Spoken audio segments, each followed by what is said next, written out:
This is Stars and Scopes with your friend Uma, updated every new and full moon with guidance based on planetary transits in the current sky and extra support from tarot. For accuracy, take a look at your rising sign first if you know it, and do feel free to listen to your sun, moon and rising if you'd like the full picture. If you're interested in your birth chart, check out the readings page at umaruby.com, and if you'd like to support the work, head over to buymeacoffee.com/umaruby and you can buy me a coffee. Finally, if you're a visual learner, look up Uma Ruby Tarot on YouTube and you can watch and learn. Okay, let's take a look. Hello Capricorn and Capricorn rising. Welcome to your horoscope for the Solar Eclipse in Scorpio. This is happening on the 25th of October at 9:49 p.m. if you're in the Southern Hemisphere with me. So we've been leading up to this point, haven't we, Capricorn? I've been gently sort of dropping little crumbs and hints that we're going to come into this moment of rehabilitation. They're in the archives. You can go to my YouTube channel and look at the eclipse season videos. And I did record a voice reading at the last Scorpio eclipse, and that happened in May 15th of this year. That was the first Scorpio eclipse of this round that we experienced. So this one now might be the middling point. The energy of an eclipse is one of putting tools down. So we're not going to be good little witches and try and work with the energy and cast our spells and call in and co-create. It actually might be a nice moment to meditate and to allow what needs to shift to shift. So in the ancient world, eclipses were something to be terrified of. You know, they affected the waking day. A solar eclipse, when unaware, looked like a smite from the gods, taking away the light and then installing it again. To see the full moon suddenly go black would have been terrifying.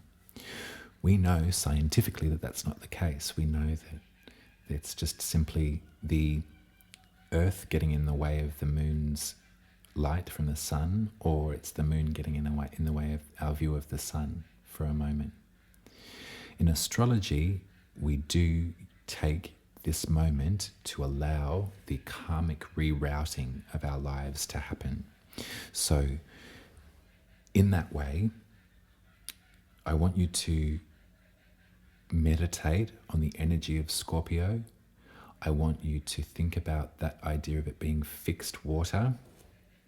So think of your Scorpio friends and think about their emotional depth and intensity, and think about how there's a protection there. That fixity keeps them frozen a lot of the time. This kind of behavior, this kind of color paints your 11th house, Capricorn, which is the house of community and humanity and the greater collective, the idea of the neighborhood, friendship and good fortune, that space. So there's been changes that's been happening in that area of life for you since May of this year, and potentially for longer, but these eclipses are really a marker point in time for you to recognize that, and for you to maybe sit with some of the grief that is attached to that space. I was supposed to give a trigger warning at the very beginning of this reading, but I'll give it now. If you're not in a headspace to talk about grief and loss and things like that, Capricorn, I won't be offended if you tap out of the reading now, okay? Because the overarching energy of this eclipse, as far as I can see it, has a lot to do with grief, and it has a lot to do with honoring that space and allowing space enough for us to grieve our losses and to look at the changes in community, to look at the changes in our friendships and that area of intermingling, coexisting, and to see what has fallen away and to grieve what it is that we miss. So at 2 degrees of Scorpio is the sun and the moon, and also Venus has joined the scene as well. So Venus, the planet of beauty and art and love and pleasure, is joining this lunation, joining this solar eclipse to provide us with some form of protection, I would say, a salve for some of the trickier emotions that might crop up. The 11th house has a lot to do with all of us, and the 11th house is, I dare say it, probably a house that's at the forefront of all of our minds at the moment and has been for some time. We're coming to understand that the structures that we lived by and potentially benefited from in times gone by have very shaky foundations and are crumbling left and right. That apex, that point at the top of the triangle, is being looked at with a very, very critical lens, and the structure of capitalism and the way that wealth is accrued in this culture cannot exist anymore. And the repercussions of that greed and of that oppression of those that have little is showing itself, and it's reverberating through every system, every natural system, every social system that we have. Libra season taught us a lot about justice, am I right? Libra season taught us a lot about fairness and equity. And so Scorpio season is here for us to feel that disparity, feel that discontent. If you've felt taken advantage of in the recent past, Capricorn, this is your moment to absolutely let it be known to yourself that that's not right, that wasn't fair, that you had been taken advantage of in some way, that your feelings, that your offering was not respected and not reciprocated. If you feel that your hard work in this life has time and again been taken advantage of and been used up by other energies, then this is your moon, this is your eclipse to allow that feeling of grief to wash over you. I will remind you that in the Five of Cups, as much as this figure here in the black is mourning the loss of these 3 cups here, there is 2 in the back that still remain. There is 2 cups standing straight upright. There are offerings that are waiting for this individual once they have completed their grieving process. Their grieving process might be at the end or it might be at the beginning again. That's one thing to remember about grief too, is that it does come back in waves, and that is natural, and that's not a failure. When there's a feeling of loss that surfaces again, it's your moment to allow the body to experience that. That when we stuff things down and don't register them and don't look at them, that is when post-traumatic stress disorder can arrive, can't it? Because we never dealt with the feeling at the time, the trauma at the time. Dealing with trauma and dealing with sadness and emotion doesn't mean solving it and putting it in the drawer and then forgetting about it. It means experiencing it. It means 5s of cupsing it, really, grieving it, allowing that sadness and that loss to permeate our body and to really roll with it and to feel it. From there, we can become strong again. We can become the warrior again. It's one thing about Scorpio that is really important for us all to know and to love and to honor, is that Scorpio is indeed a warrior. In the same way that Leo is.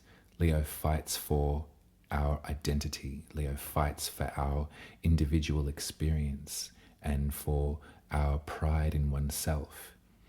Scorpio fights for our souls. Scorpio stares death right in the face. Scorpio knows what it is to evolve. And they're very protective too. They're very protective of this vulnerable emotion. They're very protective and can attack when feeling confronted. And so in that way, in that Scorpio way, particularly if you have planets in Scorpio, this might be playing out in your experience too.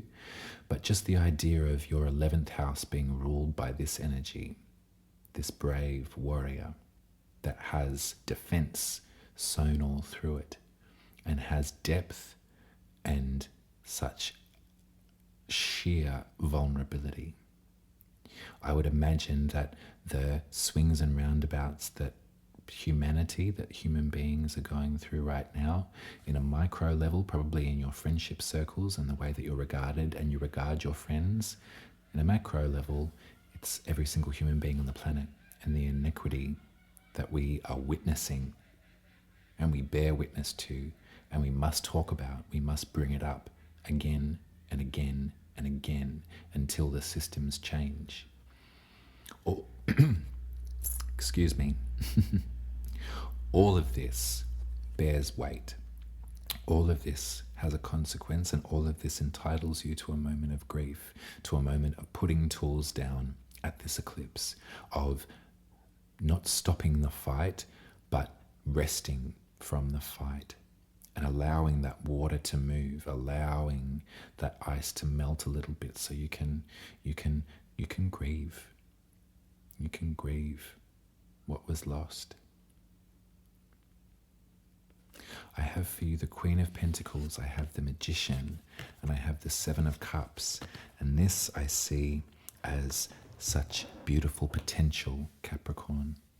I see the Queen of Pentacles energy. I see that as you know, the Queen of earthly matter.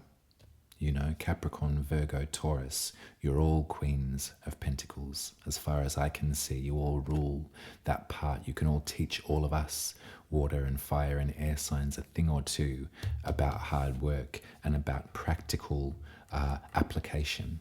That's what the Queen of Pentacles is for me. I see there's also some magic happening in your energy, in your environment. There's a gateway, a portal that's been opened that has you wondering and thinking of the unseen, maybe intangible, maybe undescribable experiences of life that are rapidly becoming conscious in your awareness and your ability to mix water and fire and air and earth and to alchemize and to create and to more than ask for what you wish for. It's about harnessing your power and harnessing your importance to the benefit of everyone. I imagine if that you've moved around community recently, you'll discover that you're greatly loved and greatly missed, and that there's been a lot of folks in your ear needing comfort, which you'll provide as your lovely Queen of Pentacles self. What I see for you amidst all of this, and we can recognize that, and we can rely on a Capricorn. You know, we can rely on a Capricorn to take care of others. Absolutely we can. The Capricorn also needs a little loving. And I see that this Seven of Cups, more Scorpio energy. This is more of a wondering vibe. There's potential here for you, Capricorn. And as far as emotional investment, I don't think that I'm not going to give you a love reading, you know what I mean? But this is a recognition of your importance and of your emotional body and your entitlement to grief and to loss and to sitting cross-legged with someone that cares about you and telling them exactly how you feel and talking about your emotions and feeling your emotions together. As much as there's earth in your chart, Capricorn, there is water too, and there's fire, and there's air. In Scorpio season, I'm reminded of the water, especially with these two cards. I'm reminded of the grief of loss, and I'm reminded of the magic potential that you have to call in what it is that you desire. Eclipses are interesting, my love, and this is your 11th house. Taurus rules the 5th for you. So there's going to be an individuation that we can talk about too. There's going to be an access to inner child and to children and to creative, expressive energy as well that's going to go through a bit of a cosmic shift. So I wish for you at this Scorpio eclipse, at this 11th house, tools down, what would the community think? Who gives a shit? That's what I'd say at this solar eclipse, Capricorn. And then in 2 weeks, at the Taurus lunar eclipse, we'll discover what we might need to meditate on and to breathe through in terms of children and self-expression, creative expression, your inner child, your inner Leo, maybe in a way. Take good care of yourself, Capricorn. I love you heaps. If you'd like your birth chart read, do head over to umaruby.com. I offer readings via my website only.